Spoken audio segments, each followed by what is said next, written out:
ان میں حضرت بنیامین حضرت یوسف علیہ السلام کے حقیقی بھائی تھے، باقی دوسری ماؤں سے تھے۔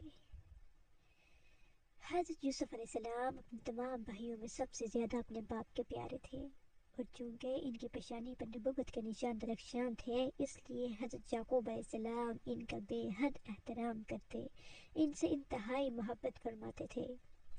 7 برس کی عمر میں حضرت یوسف علیہ السلام نے یہ خواب دیکھا کہ 11 ستارے اور چاند سورج ان کو سجدہ کر رہے ہیں۔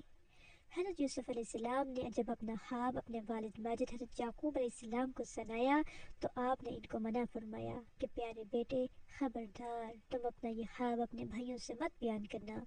ورنہ وہ لوگ جذبہ حسد میں تمہارے خلاف کوئی چال چل دیں گے۔